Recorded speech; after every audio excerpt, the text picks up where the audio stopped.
Halo teman-teman, bagaimana kabarnya?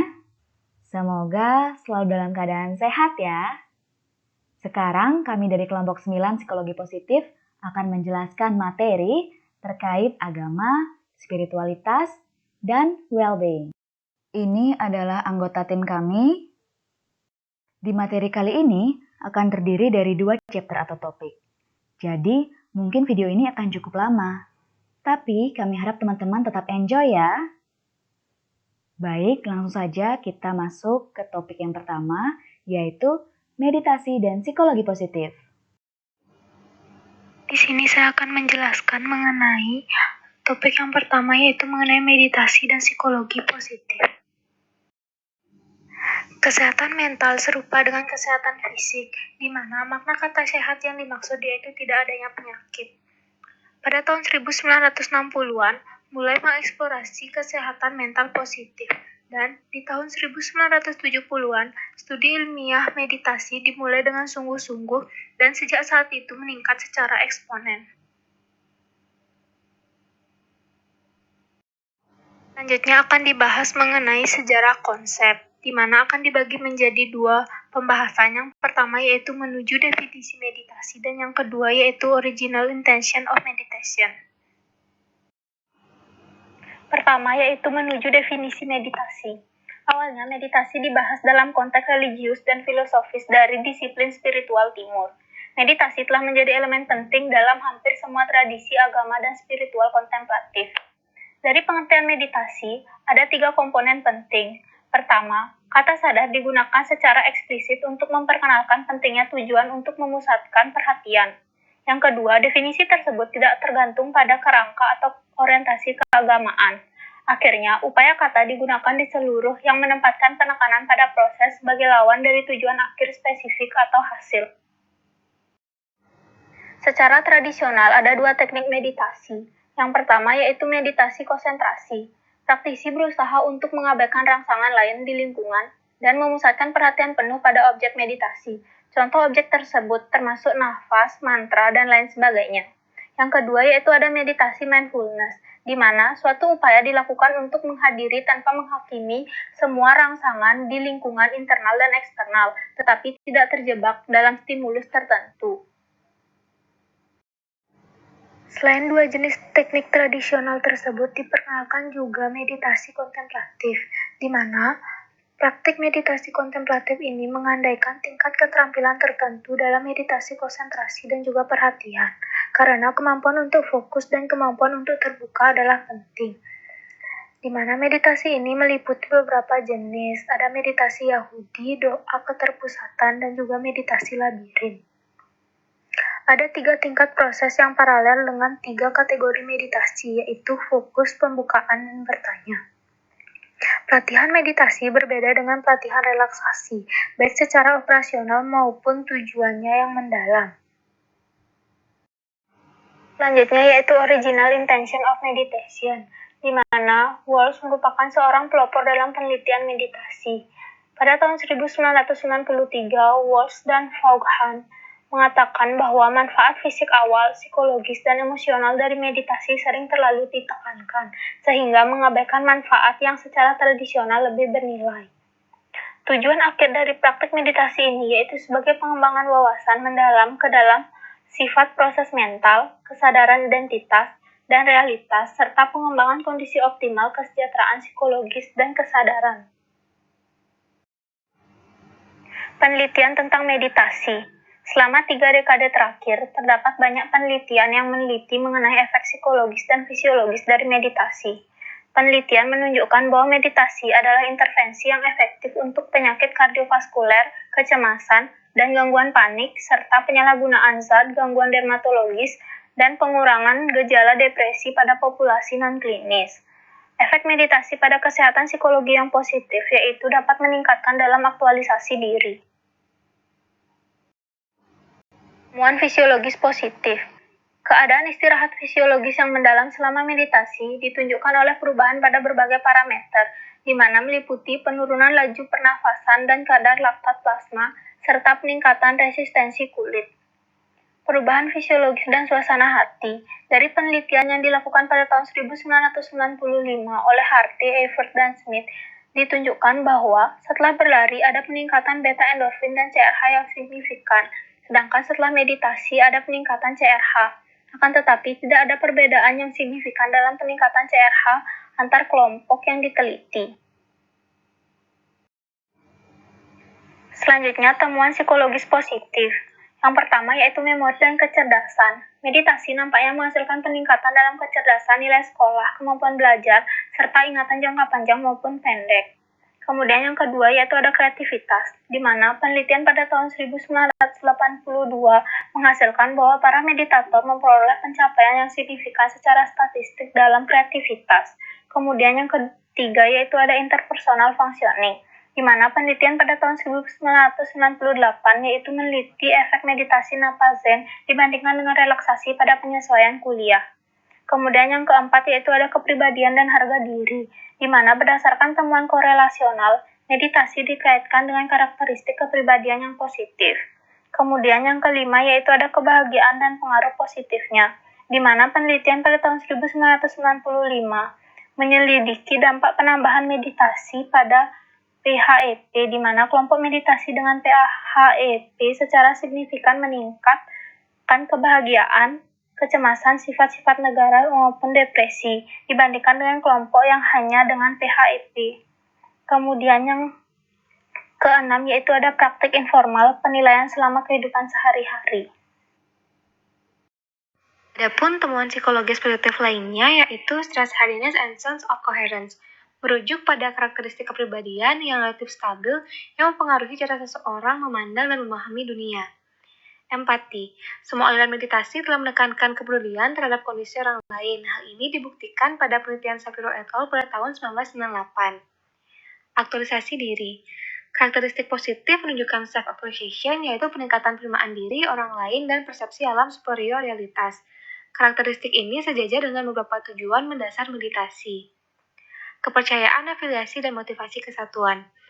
Meditasi dapat mengembangkan kepercayaan afiliasi dan motivasi kesatuan. Hal ini terbukti dalam penelitian terkontrol oleh Weinberger dan rekan. Yang terakhir, spirituality. Shapiro dan rekan melakukan penelitian terkontrol acak yang meneliti efek mindfulness meditation, dan terdapat skor yang jauh lebih tinggi diperoleh pada ukuran pengalaman spiritual dalam kelompok meditasi daripada kelompok terkontrol. Ringkasan dan kritik. Meditasi dapat meningkatkan kesejahteraan fisiologis, psikologis, dan transpersonal. Peningkatan spesifik yang diamati meliputi mengistirahatkan fisiologis dan peningkatan kebahagiaan, penerimaan, rasa toleransi, ketahanan terhadap stres, empati, dan aktualisasi diri. Dengan demikian, meditasi dapat membantu manusia mengidentifikasi dan mengaktualisasikan kekuatan potensial mereka. Namun, pada hasil penelitian sebelumnya belum memenuhi syarat karena adanya keterbatasan dalam hal metodologi.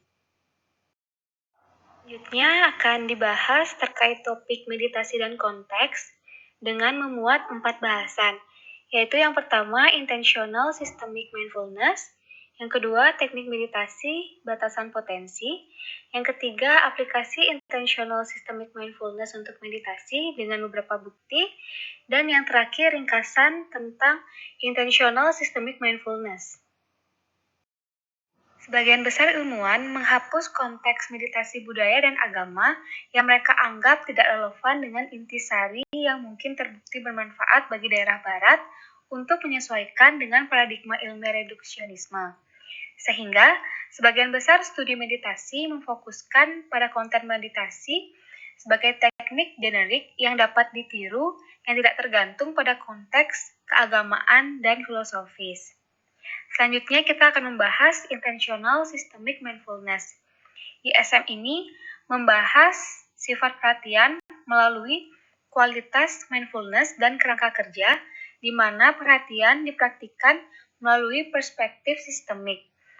Tujuan eksplisit dalam penelitian dan praktik meditasi dapat meningkatkan pencapaian kualitas psikologis positif.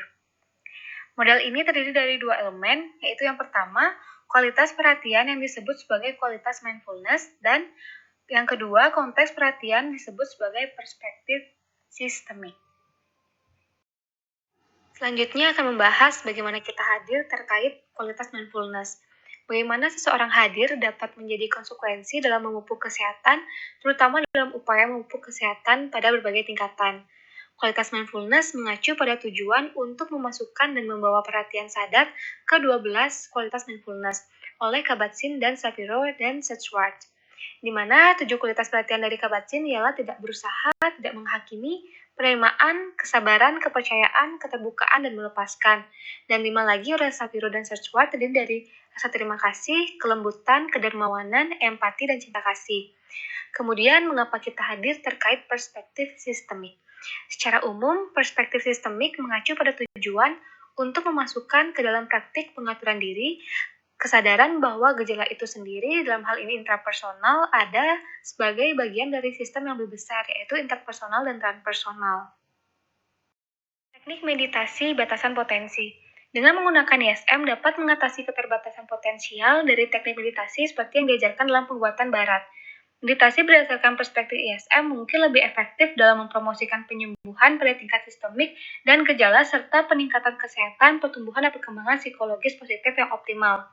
ISM menyediakan konteks untuk mewujudkan tujuan asli dari meditasi termasuk aktualisasi diri dan makna yang lebih besar dalam kehidupan. Kemudian, aplikasi ISM untuk meditasi dengan beberapa bukti. Dampak positif ISM pada level intrapersonal, interpersonal, dan transpersonal diusulkan oleh temuan awal dari studi terkontrol dengan baik mengeksplorasi efek dari intervensi meditasi ISM untuk mahasiswa kedokteran dan mahasiswa kedokteran. Penurunan kuantitatif yang signifikan dalam depresi dan kecemasan terjadi di antara subjek eksperimental relatif terhadap kelompok subjek kontrol. Selain itu, kelompok eksperimen menunjukkan peningkatan kuantitatif yang signifikan dalam empati dan pengalaman spiritual. Baik, secara ringkas, intentional systemic mindfulness merupakan model teoritis yang dikembangkan untuk secara eksplisit memperkenalkan kembali konteks ke dalam penelitian dan praktik meditasi, melalui mengarahkan tujuan menuju kualitas mindfulness dan lebih sistemik, yaitu pendekatan yang lebih menerima, penuh kasih, dan sistemik dapat dibawa ke studi dan praktik meditasi. Balik ke topik selanjutnya yaitu arah masa depan. Terdapat arahan untuk penelitian masa depan dalam meditasi dan psikologi positif. Yang pertama, dalam desain penelitian harus memeriksa variabel dependen sehingga lebih dekat dengan tujuan dan sasaran asli meditasi. Kedua, mengeksplorasi keadaan fisiologis yang ditimbulkan selama pengalaman psikologis positif, termasuk praktik meditasi untuk lebih meningkatkan konsep subtret fisiologis berkembang. Ketiga, menentukan cara yang paling efektif untuk mengajarkan meditasi dalam pengaturan klinis dengan membandingkan panjang intervensi meditasi yang berbeda serta format yang berbeda.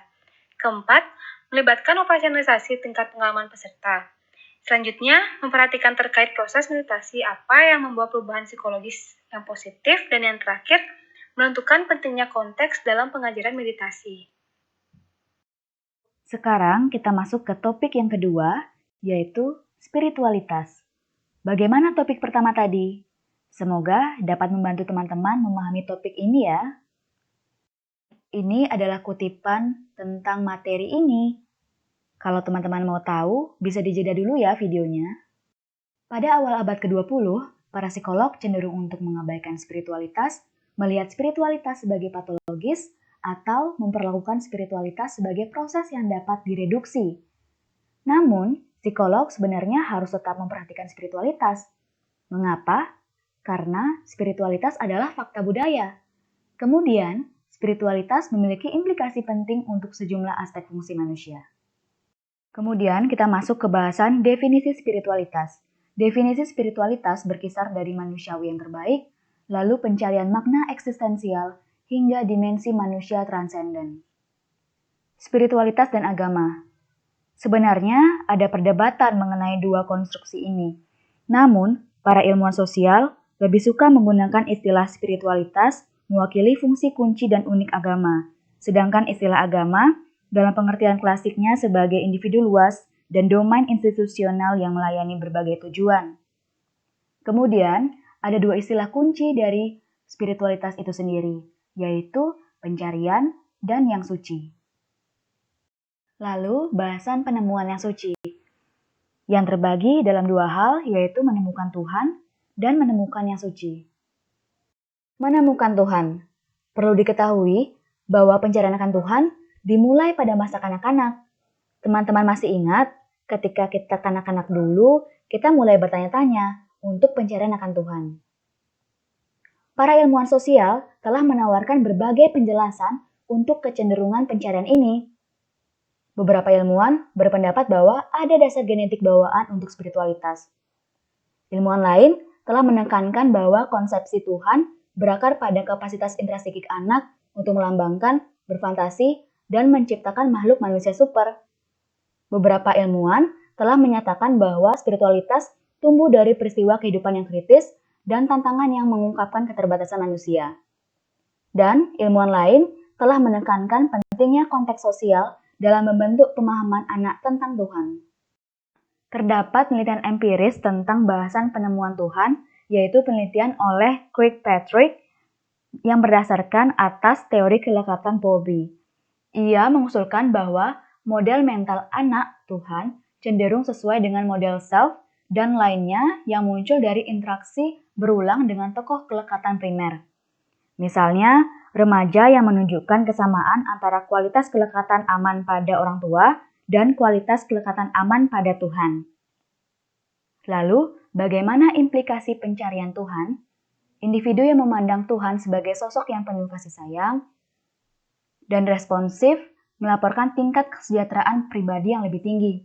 Sedangkan individu yang menggambarkan Tuhan dalam istilah yang lebih jauh, keras, takut, atau hukuman, menunjukkan tingkat tekanan psikologis yang lebih tinggi.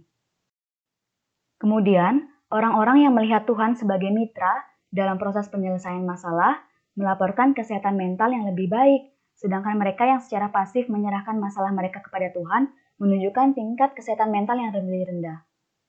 Menemukan yang suci. Spiritualitas melibatkan lebih dari Tuhan, karena hampir semua aspek kehidupan dapat bersatu suci. Ilmuwan sosial menggunakan istilah pengudusan untuk merujuk pada persepsi tentang suatu objek yang memiliki makna dan karakter spiritual.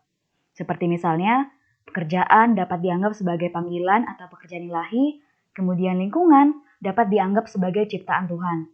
Kemudian lagi ada banyak orang tua yang memandang anak-anak mereka sebagai berkat, ada orang-orang yang memandang tubuh sebagai sesuatu yang suci, dan banyak yang menggambarkan cinta sebagai yang abadi.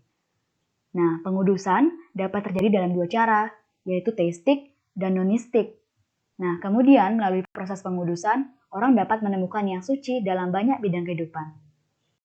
Lalu, ada 3 implikasi penting dari pengudusan menurut Mahoney dan Paul Gament, yaitu orang cenderung melestarikan dan melindungi benda-benda suci, orang cenderung menginvestasikan lebih banyak dari diri mereka sendiri untuk mengejar hal-hal yang suci, dan orang cenderung mendapatkan lebih banyak makna, kekuatan, dan kepuasan dari dimensi suci kehidupan mereka.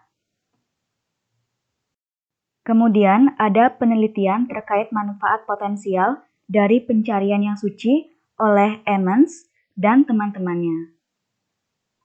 Kemudian bahasan konservasi yang suci. Setelah yang suci ditemukan dari proses penemuan tadi, orang berusaha untuk berpegang pada yang suci.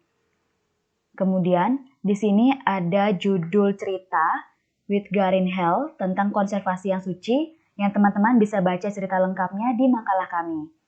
Lalu, tingkat keimanan dan keyakinan serta praktik keagamaan sebagian besar tidak berubah atau bahkan diperkuat setelah peristiwa traumatis terjadi.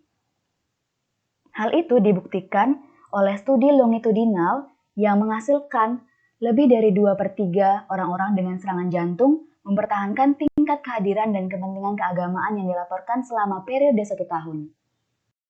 Terdapat sejumlah metode spiritual dalam mempertahankan hubungan individu dengan yang suci, di antaranya dengan doa, meditasi, dan mengalami dimensi spiritual dalam kehidupan sehari-hari. Ada banyak bentuk doa yang berbeda. Menurut Polama dan Galup 1991 membedakan 4 jenis doa, yaitu ritual, misalnya membaca dari buku doa, permohonan, misalnya meminta hal-hal materi dari Tuhan, percakapan, misalnya meminta Tuhan untuk mengampuni dosa-dosa, dan meditatif atau merenungkan, misalnya menghabiskan waktu hanya berada di kehadiran Tuhan. Bentuk doa meditatif lebih terkait erat untuk ukuran kesejahteraan pribadi dan rasa kedekatan dengan Tuhan daripada 3 jenis doa lainnya. Selain bentuk-bentuk keterlibatan spiritual sehari-hari, terdapat 3 metode coping spiritual, Yang pertama, menandai batas atau marking boundaries. Batas dapat disertai dengan beberapa konsekuensi negatif. Adapun Altemeyer dan Hansberger 1992 melaporkan terdapat tingkat prasangka yang lebih tinggi terhadap banyak minoritas kelompok oleh fundamentalis agama, yaitu kelompok yang menarik garis yang jelas antara anggota dan orang luar. Berdasarkan studi empiris, ternyata ada hubungan yang jelas antara fundamentalisme dan prasangka dan agresi terhadap orang-orang dan praktik-praktik yang dipandang sebagai ancaman terhadap iman. Lalu yang kedua, pemurnian spiritual. Agama-agama dunia mengakui orang-orang sesekali menyimpang dari jalan spiritual. Maka setiap agama menyediakan penganutnya cara untuk kembali ke jalan yang benar. Misalnya dengan ritual pemurnian. Ritual pemurnian adalah metode coping yang memungkinkan orang untuk membersihkan diri dari dosa-dosa mereka dan berdamai dengan Tuhan. Dan ritual pemurnian itu dapat dilakukan dengan banyak bentuk seperti menggambar pada sejumlah elemen fisik dan berbagai perilaku. Namun sebagai kelompok, mereka melibatkan 3 langkah-langkah. Yang pertama, pengakuan pelanggaran pribadi. Kedua, reparasi untuk kesalahan. Dan yang terakhir, cleaning of the slate, yang disertai dengan penerimaan ilahi, pengampunan, dan rekonsiliasi. Misalnya pengakuan dosa dalam Katolik Roma, yaitu Sacrament of Reconciliation. Meskipun ritual pemurnian seperti sakramen penebusan dosa umumnya dilakukan di seluruh dunia, para peneliti belum secara langsung mempelajari dampaknya pada kesejahteraan individu. Dan yang terakhir, pembingkaian ulang rohani.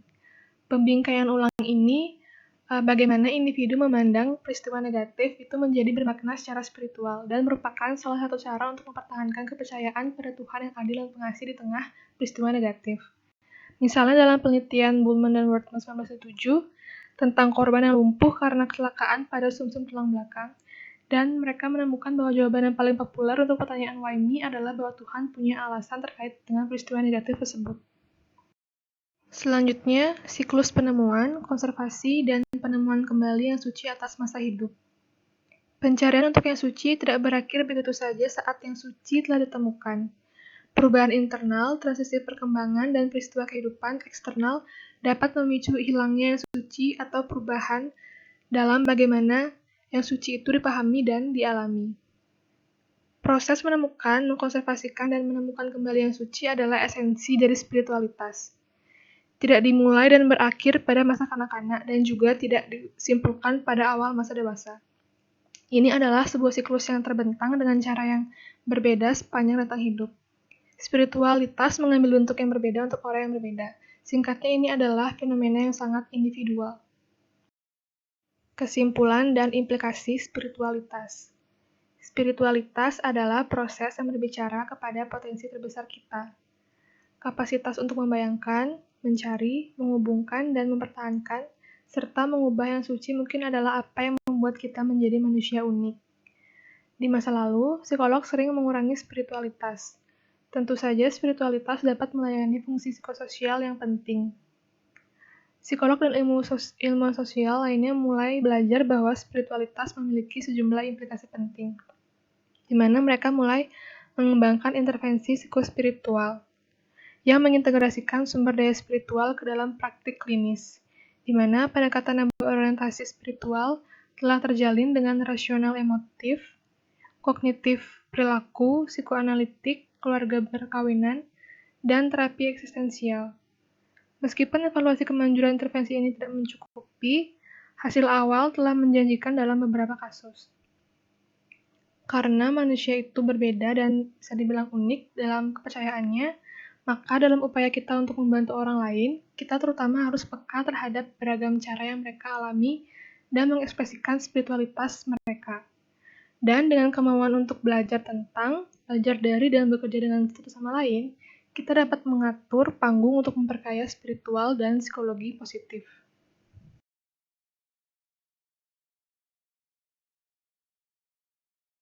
Sekian penjelasan dari kelompok Religion, Spirituality, and Well-being. Terima kasih.